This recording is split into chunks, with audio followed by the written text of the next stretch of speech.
ഇതാണ് ഗിയർ, ഇത് hand brake, ഇത് സ്റ്റിയറിംഗ്, അത് ക്ലച്ച്, അത് ബ്രേക്ക്, അത് ആക്സിലേറ്റർ. 2 ബ്രേക്കോ? ഇതൊന്നും അറിയാതെ പിന്നെ ഏത് ഡ്രൈവിംഗ് സ്കൂളിനാ ലൈസൻസ് എടുത്തത്? ലൈസൻസ് അല്ലേ ഉള്ളൂ, ഓട്ടാൻ അറിയില്ലല്ലോ. ഞാൻ ഒന്ന് ചോദിക്കട്ടെ, ഇതൊന്നിനെ ഗിയർ അങ്ങോട്ടും ബാക്കും മുന്നിക്കാനൊക്കെ ചെയ്ത് ഒരു വരിക്ക് 1 2 3 4 ബാക്കാക്കിയ പോലെ. വണ്ടി പഠിച്ചാനല്ലേ വന്നേ, അതായത് ഉണ്ടാക്കാനൊന്നല്ലല്ലോ. ഇതൊക്കെ വണ്ടിക്ക് ഒരു ചാട്ടം. അതാണ്ട് എടുക്കൽ ശരിയായില്ല. അതിനോട് എന്താ പറഞ്ഞേ? ആ ക്ലച്ച് എങ്ങനെ ഒന്ന് പതുക്കെ വിടും. എവിടെ എനിക്ക് ഈ വണ്ടി കിട്ടി? നല്ല വണ്ടി ഇട്ട് പോകുന്നു. ഒരു പാട്ട വണ്ടി.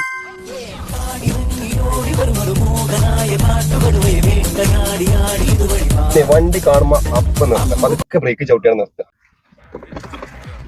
ഇപ്പൊ ഇവിടെ വണ്ടി നിർത്തിയത്? ഇതല്ലേ വണ്ടി കാണുമ്പോ നിർത്താൻ പറഞ്ഞത്? ഏതോ അവിടെ വണ്ടി അതവിടെ നിർത്തിയിട്ട വണ്ടിയല്ലേ? നിന്നോട് വണ്ടി കാണുമ്പോ നിർത്താനല്ലേ പറഞ്ഞത്? എന്നൊന്നും പഠിപ്പിക്കലേ എനിക്ക് കഴിയൂല. ഞാനേ ആ ഷാജൂസിനോട് വരാൻ പറഞ്ഞത്. ഓനാ നല്ല നിങ്ങൾക്കൊക്കെ. അതാ ഓൻ പേര്.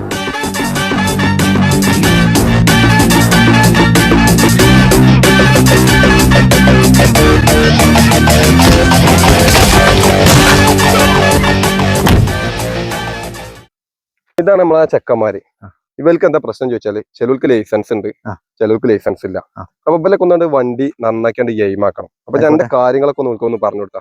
അപ്പോൾ നമ്മൾ S1 ഡ്രൈവിന്റെ പ്രത്യേകത എന്ന് പറഞ്ഞാൽ, നിങ്ങൾക്ക് ലൈസൻസോ ലേണേഴ്സ് ലൈസൻസോ ഉണ്ടായിട്ട് വണ്ടി ഓടിക്കാൻ പോയിട്ടുണ്ട്. നിങ്ങളെ വീട്ടിൽ വണ്ടി ഉണ്ട്, നിങ്ങളെ ലൊക്കേഷൻ അയച്ചു തന്നാൽ അവിടെ വന്നാൽ ഒറ്റ ദിവസം കൊണ്ട് നിങ്ങളെ വണ്ടി നിങ്ങൾക്ക് പഠിപ്പിച്ചു തരും. കൂടുതലായപ്പോ നിങ്ങളെങ്ങനെ കോൺടാക്ട് ചെയ്യാം? നമ്മളെ കോൺടാക്ട് ചെയ്യാൻ നമ്മളെ ഫോൺ നമ്പർ ഉണ്ട്, പിന്നെ S1 ഡ്രൈവ് ഇൻസ്റ്റാഗ്രാം അക്കൗണ്ട് ഉണ്ട്, അതുപോലെ ഷാജൂസിന്റെ പേഴ്സണൽ ഇൻസ്റ്റാഗ്രാം അക്കൗണ്ടാണ്.